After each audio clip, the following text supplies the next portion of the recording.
Hey folks, R1 here again. I'm going to take the great white whale out for a little cruise on Mozdok. We're going to see if we can stir up some trouble. Now, I know, this is an arcade battle and camouflage really doesn't matter all that much. But I don't take this pale-skinned beauty out very often. But you see, this time I have a clever plan. On this map, I think that its camouflage is going to work well for me.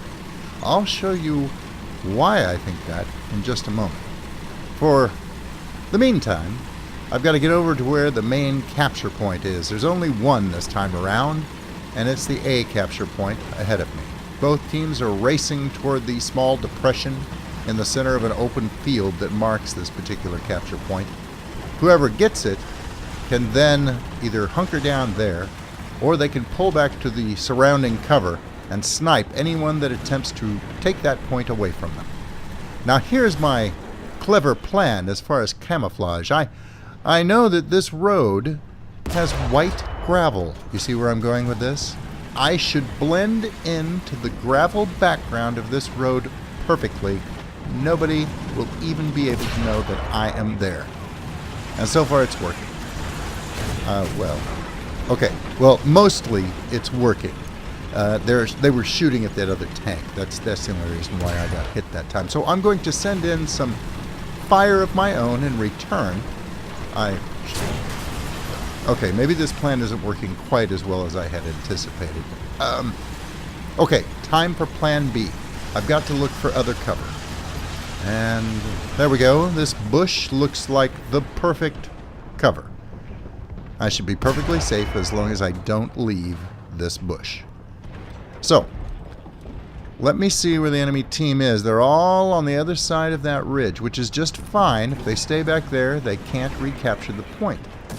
The trick is, we've got to keep them there now. So I'm going to lay in some covering fire as best I can. Try and keep their heads down and convince them that charging across the field right now would be a very, very bad idea. I can only imagine the terror in the enemy's thought processes right now as shot after shot rains in on them from apparently nowhere. And one unit down. Now, due to my clever use of the surrounding terrain to cloak my presence, the enemy has no idea where I am or where this fire is coming from. I got a kill assist on that last one. Let's see if I can hit this guy. He's out there a ways, though. I may not be able to hit him before he gets away. But that's alright. From my position of absolute safety, I will continue my reign of terror on the enemy team. The only problem is I can't get a very good shot on a lot of these guys. They're staying just out of the field of fire that I have here. Well, maybe if I move over just a little bit to the right, I can get a shot at that. There we go. There's a Panzer II crossing the field now. Here he comes. Get another shot into him. Bounced it. Well, that's alright. He won't... Okay, he bounced too. But that's alright. We'll catch him. This gun's very good at sniping at medium to long ranges for a light tank, that is. There we go. Got him. Alright, he's down. I should never have left the safety of my concealment behind that bush. I blame myself. Had I stayed where I was, I would have been perfectly safe from that bomber. He would have never known I was there. Well, they have made their bed, and now they must lie in it. I have to break out the mighty Cerberus, the three-headed beast that guards the gates to hell. The behemoth is going to roar into action and equal the odds in this fight. But first, I think I'll jump into an airplane because it's going to take a while for me to get over there, and I'd like to shoot something first.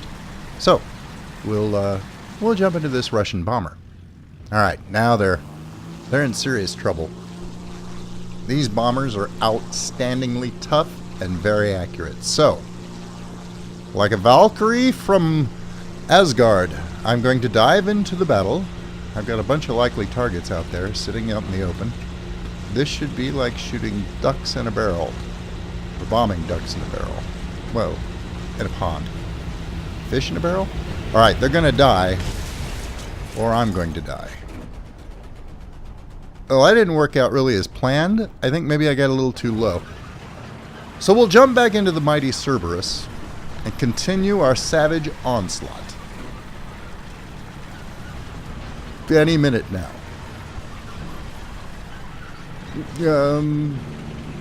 Eventually. Okay, this is going to take a while, so I'm going to jump forward like 2-3 hours until I finally get to the combat. Okay, Cerberus has finally arrived at the scene of battle. Now, I don't have my clever white paint job to blend in with this road, so I proceed across it, mostly. I think my butt's still sitting halfway out on the road, but that's okay. I'm going to start laying in fire on the enemy team. My mighty 3 guns are going to... Well, I guess I can only bring to bear 2 of them at a time, but... In theory, my mighty 3 guns are going to start laying down heavy cover fire.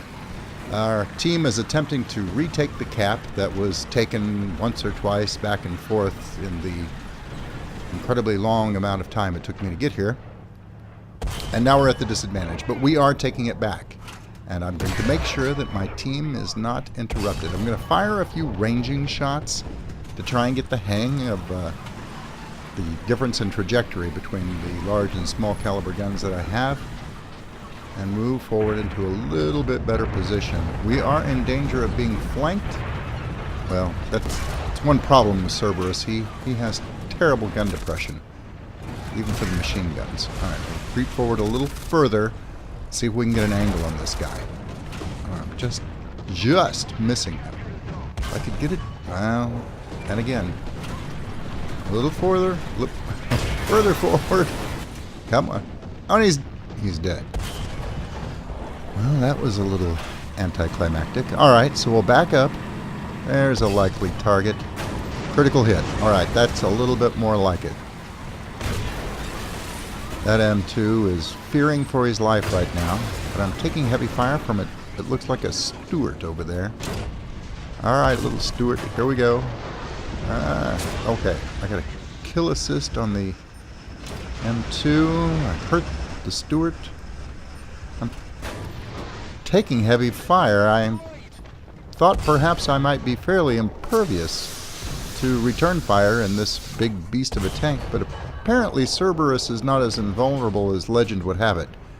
So I'm going to have to repair now.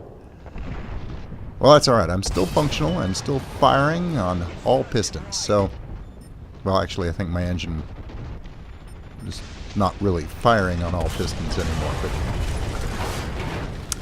it appears that that's a fairly moot point. I guess I'm a rather large target for bombers, especially in the T-35. So, now they've done it. I'm going to really get serious and jump in my premium noob tank, my T-26, and roar into action. Now this is actually starting to get a little bit intense. The Mozdok map can make for some pretty static gameplay, but we have recaptured the cap and the enemy team is going to pull out all the stops to try and retake it. So let's move forward into a position where I can at least snipe a few. There we go, that was a good hit.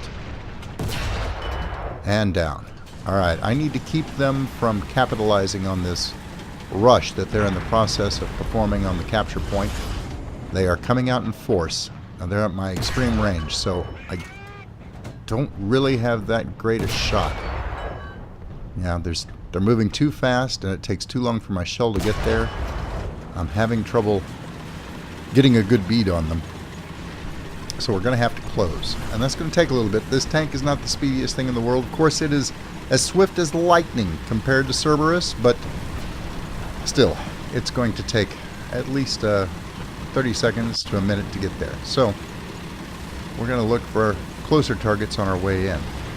They appear to have a few tanks that are trying to get on our forward forces flanks. So that's not the easiest thing in the world to say. Forward forces flanks. Ah, that works for me. That BT-7's bouncing all over the place. Alright, we're going to close. They've recaptured the capture point. That's alright. They are so low on points. If we can just get another kill or two, we should be able to take this match anyway, even if we don't recapture the capture point. I put a good shot into him. He's under fairly concentrated fire. I don't think he's going to last long. So, let's move forward. I need to get in some good, solid hits. I've got a good gun to finish this match with if I can just find a likely target and get in the right position. That guy's undercover, so he's probably not a likely candidate.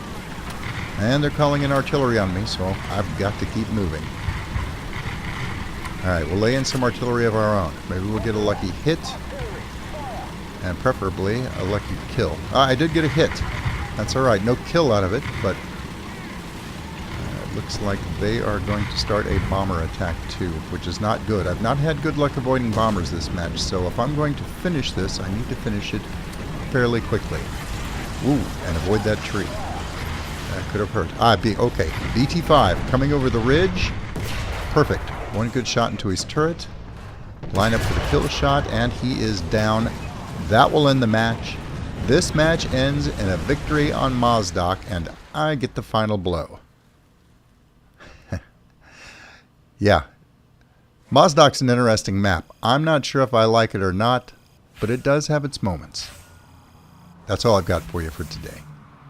You have a great one, and until I see you again, good hunting.